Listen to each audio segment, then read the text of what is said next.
2 V's. Back at it again with a whole nother video.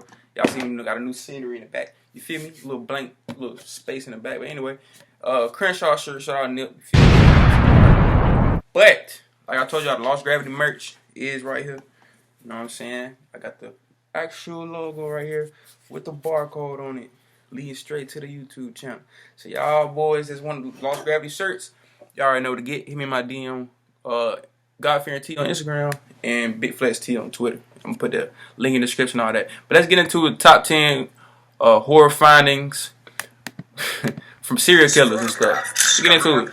To Watchmojo, and today we're counting down our picks for the top 10 creepiest photos linked to true crimes. It was Watchmojo be some live stuff. I ain't gonna lie to you. For heaven's sake, catch me before I kill more. I cannot control myself. For this list, we'll be looking at the most horrifying photographs that have come from actual crime stories. Which of these unsettled you the most? That's a Jeffrey Dahmer thing. Below. Number 10, Leonard Lake's cabin. This photo is quite unassuming at first. It's an aerial shot of a rubble-strewn building with various crew members working amongst the debris. It's a sight that millions of people see every day on their way to and from work. But this is actually the compound of Leonard Lake. Who's Leonard Lake? Some nightmarish atrocities. Lake and his accomplice, Charles Ng, took their victims to this cabin in the Sierra Nevada foothills and committed horrible acts against them before ending their lives. It's believed that the duo killed up to 25 people inside the cabin, and authorities later found the likes of videotapes and human remains at the site. Number 9, Cherie Miller. In July of 1984, a man named William Bradford met young bartender Cherie Miller at the meat market in Los Angeles. After convincing Miller that he was a professional photographer, he extended a proposition to take some photos of her. She agreed, and the two drove Ted Bundy to the shit. desert of California. Bradford took various photographs of Miller, who could be seen wearing a pair of denim shorts. Soon after the photos were taken, Bradford killed Miller and took her body back to Hollywood, where he abandoned it in an alley. Bradford was a predator who was out on bail at the time of Miller's killing. She was just one of a potential 28 victims. Number 8, Dahmer's drum. It's amazing how a story can recontextualize a picture. This seemingly harmless photo depicts a blue plastic drum in the corner of an old room. Nothing too strange or malicious. Until you realize what's inside. A body! It belonged to Jeffrey Dahmer, who was probably the most notorious serial killer in American history. One of Dahmer's survivors took note of the drum while inside the house and noticed a very strong and unpleasant smell coming from it. When Dahmer was finally caught, investigators uncovered the drum and found it was filled with hydrochloric acid and human remains. Dahmer was going full Breaking Bad and dissolving his victims inside the drum. What the fuck? This dude was really trying to make a zombie, dude. Like he said. Gotta be careful with them weirdos out there. Put your ass in the tube, man. So why do you need an LLC? It gives your business its own legal identity. Ad break. The boy LostGravvity 2 V. Make sure you like, comment, subscribe. Y'all know we don't like ads, man. Sorry about that. Stress, time, and money. Start my LLC. Number 7, John Lennon and Mark David Chapman. A very famous photo taken by Paul Goresh. I thought John Lennon was like a singer. He a killer. Signing an autograph while a man in glasses stands over his left shoulder. Thousands of photos just like this were taken throughout Lennon's career, but this one is steeped in malice. This photo was taken around 5 p.m. on the evening of December 8th, 1980.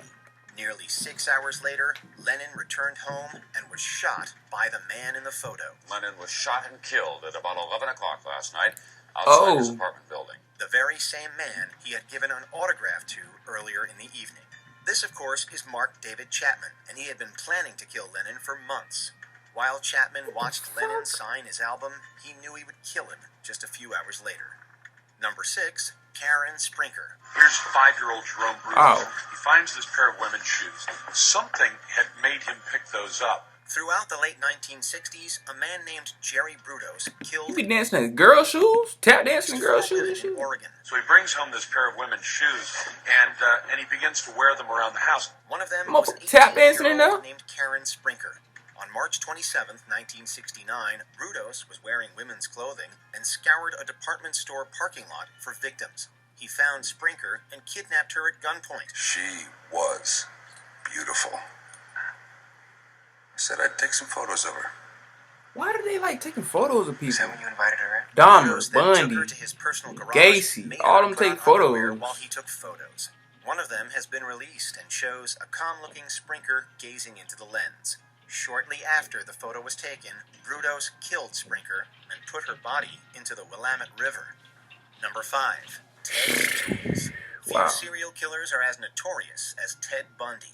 His name is synonymous with evil, and he may have killed up to 36 women throughout the mid-70s. Our detectives tried to track a man who slipped into a sorority house. Yeah, I heard he was using his little beetle to track girls and shit. A little beetle car. The killer struck first at the Chi Omega sorority house.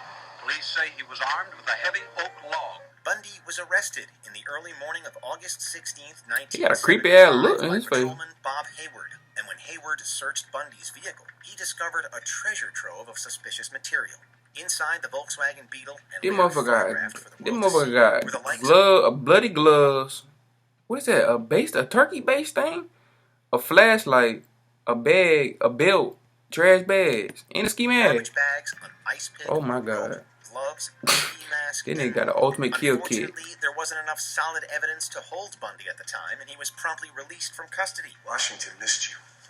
Utah gave you away. Colorado lost you. I'm gonna fry you. He went on to kill again before he was finally captured for good in February of 1978. Wow. Number 4, the Columbine Class Picture. It's pictures like this that prove the volatility of life.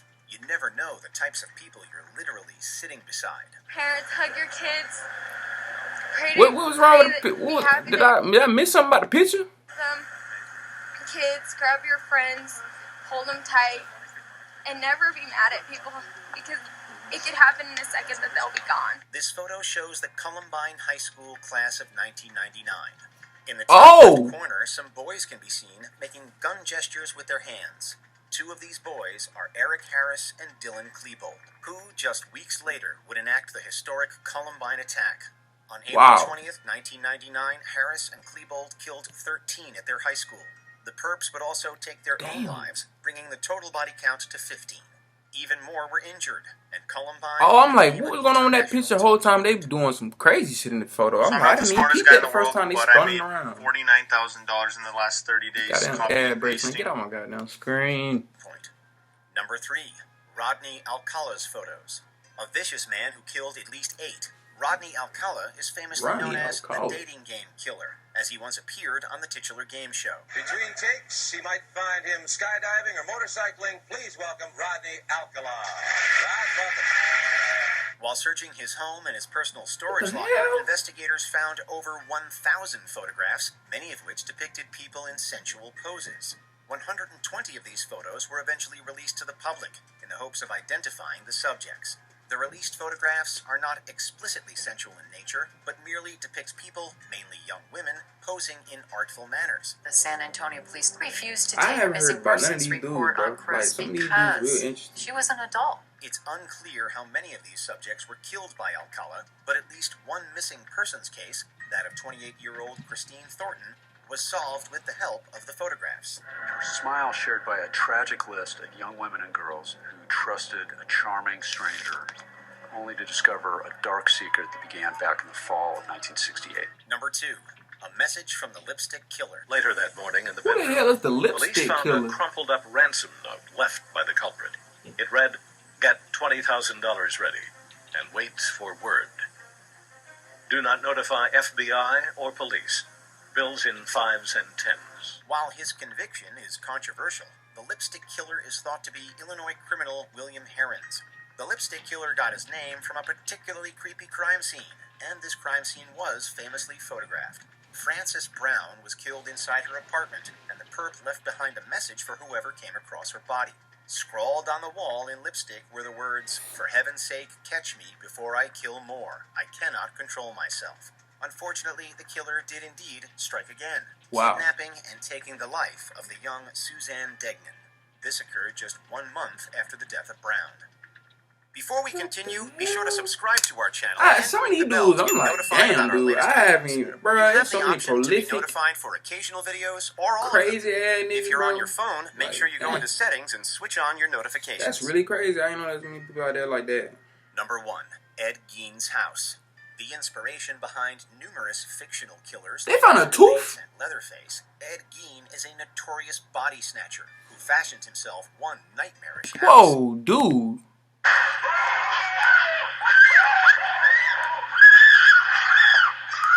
Gein would dig up corpses from graveyards around Plainfield, Wisconsin, and use their bones and skin to make household objects. When authorities searched Gein's house, they found the likes of garbage bins, upholstery, bedposts, bowls, and lampshades, all of which were made from human remains. Many photos were taken of Gein's house, most of which depict a horribly cluttered space filled with trash and furniture. It's eerie to think how much of that stuff was made out of the recently exhumed. Perhaps the scariest picture is that of a chair upholstered with old and leathery-looking skin. Did you enjoy this video? Ew. Check out these other clips from Watchmojo, and be sure to subscribe and ring the bell to be notified about our latest video.